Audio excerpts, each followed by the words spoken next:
Sholat jangan cuma di lisan. Saat alhamdulillah itu kaitkan dengan nikmat yang telah kita dapatkan. Ini begitu mengucapkan alhamdulillah, alhamdulillah, alhamdulillah, bayangkan mata sehat, telinga sehat, kaki sehat, hati sehat, pikiran sehat, bening semuanya. Ya, anak sehat, semua sehat, istri sehat, suami sehat. Alhamdulillah, alhamdulillah. Makanya bersyukurnya nikmat.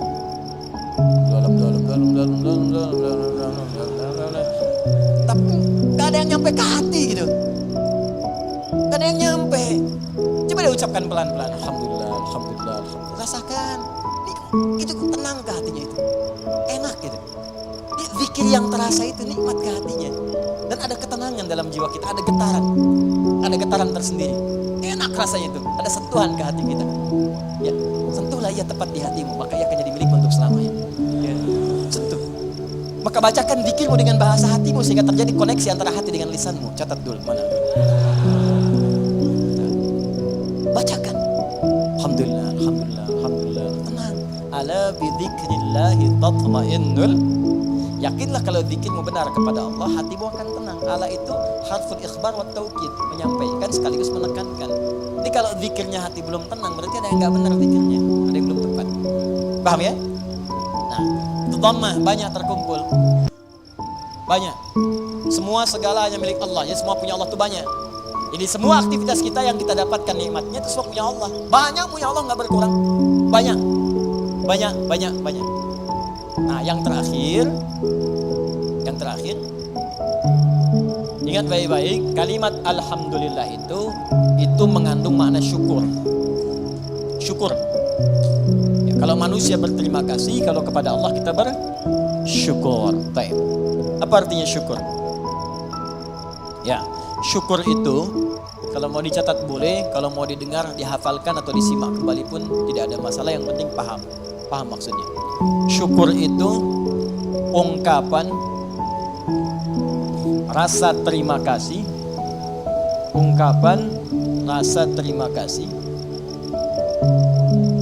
dan bahagia. Ungkapan rasa terima kasih dan bahagia atas nikmat yang diperoleh,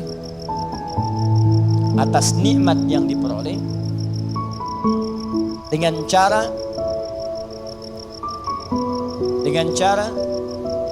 menggunakan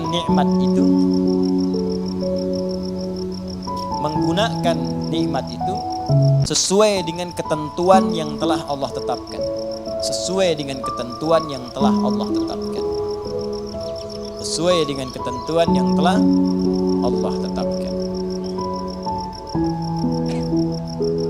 Sudah?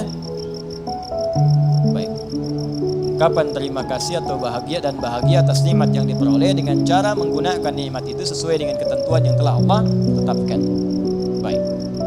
Awas, ini kalimat singkat tapi isinya padat dan akan sangat berdampak dengan kuantitas. Ya, peningkatan nikmat setelahnya yang akan kita peroleh dari Allah Subhanahu wa taala. Kalau syukurnya benar, maka nanti limpahan nikmat berikutnya akan semakin bertambah. Perhatikan baik-baik. Awas, ini bagian ketiga ini yang sering gagal. Di syukur ini adab pertamanya alhamdulillah, betul. Begitu menerima alhamdulillah.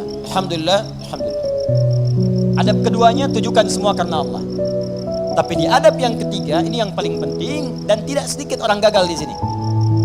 Jangan cukupkan syukur pada kalimat alhamdulillah, tapi optimalkan nikmat yang diraih itu sesuai fungsinya yang telah Allah tetapkan. Misal, Allah kasih pada kita nikmat sehat di mata, melihat jelas. Kita bisa bedakan objek, ini laki-laki, ini perempuan, ini peci putih, ini peci yang hijau, ini peci biru, ini peci yang hitam. Bahkan yang paling nikmat paling besar, kita bisa membedakan nikmat hak dan batil, nikmat halal dan haram. Ini halal, itu haram. Baik, ini hak, ini batil. Jujur itu hak, dusta itu batil. Mencari dengan yang benar itu hak, korupsi itu haram, batil. Itu nikmat luar biasa. Ini tayangan yang hak, ini yang batil. Baik, ketika kita dapatkan semua nikmat itu, maka syukuri. Maka cara mensyukurinya, gunakan mata ini, nikmat mata, untuk melihat sesuai dengan apa yang telah Allah tetapkan. Apa fungsi mata yang telah Allah tetapkan? Bukan sekedar melihat. Saya sering sampaikan, dalam Al-Quran fungsi mata itu bukan sekedar melihat, untuk manusia diikat dengan kalimat melihat yang baik-baik. Bahkan tegas kalimat Qur'annya, palingkan ketika yang dilihat itu tidak baik menurut Allah. Ini nggak baik nih, palingkan. Di mana ditemukannya? Di Quran surah ke-24 An-Nur. Ayat berapa Ustaz? Ayat 30 untuk laki-laki. Apakah perempuan ikut? Ikut, bahkan harus. Ayat 31-nya perempuan. Bahkan iman kita dipertaruhkan di situ. Qul lil mu'minina yaghuddu min absarihim. Katakan pada pria-pria yang masih merasa punya iman, kalau nggak punya iman ya nggak masalah, karena imannya nggak ada, maka nggak ada rem dalam dirinya. Karena iman nggak ada, maka nggak ada petunjuk pada hatinya. Di hati itu ada iman. Kata Allah, kalau hatinya ada iman, maka iman itu akan merambat ke seluruh anggota tubuhnya. Saat dia naik ke mata, yaghuddu min absarihim, maka imannya akan menunjukkan apa yang harus dilihat oleh matanya. Ketika yang dilihat itu tidak benar menurut imannya, maka dia akan palingkan dari pandangan itu. Nah, jadi kalau ingin mensyukuri nikmat mata, pakai mata ini untuk melihat yang benar-benar, yang baik-baik menurut Allah. Itu tandanya kita bersyukur dengan nikmat. Dan tanda yang kedua, iman kita masih ada, masih kuat. Jadi kalau kita mengatakan alhamdulillah, alhamdulillah, alhamdulillah nikmat mata, tapi mata dipakai pada yang tidak benar, itu bukan syukur namanya. Apalagi pas diucapkan, pas dilihat yang nggak benar. Gambar apa ini? Ini nih nggak benar nih gambarnya. Alhamdulillah. Nah, alhamdulillah, pandangan pertama, selanjutnya kan nggak boleh. Kalimatul haq yuradu bihal batil.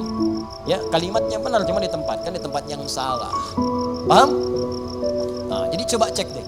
Katanya alhamdulillah, tapi mata masih dipakai pada yang tidak baik. Berapa kali Anda melihat gambar yang tidak tepat saat membuka status?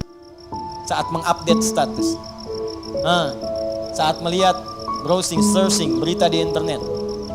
Saat membuka handphone, berapa kali iklan tampil, kemudian mata kita bisa mengelak dengan cepat. Pindahkan pandangan. Itu baru satu. Belum telinga. Nikmat telinga, gunakan telinga sesuai dengan fungsi yang telah Allah tetapkan. Kata Allah, jangan dengar yang tidak baik. Ya ayyuhalladzina amanu, hai orang-orang masih merasa punya iman, la yaghtab ba'dukum ba'dha, jangan dengarkan gibah. Jangan bergibah, jangan dengarkan gibah. Jangan bikin acara gibah, jangan jadi pelaku gibah. Sekarang dikemas jadi acara TV. Itu yang repot, gibah. Ya, bikin itu tulisan. Memang kadang-kadang gini, kalau maksiat itu jangan dikemas-kemas. Semakin dikemas kelihatannya semakin bagus. Dijualnya jadi menarik. Bikin aja title yang langsung tunjukkan pada tingkat maksiatnya. Ya. Jadi kalau ada tayangan-tayangan gosip, langsung antum sebarkan berita tayangan gibah. Itu aja. Sebarin untuk yang lain, share. Tayangan gibah, terus turunkan ayat Quran di bawahnya. Khusus bagi orang Islam saja supaya nggak jadi tersangka nanti.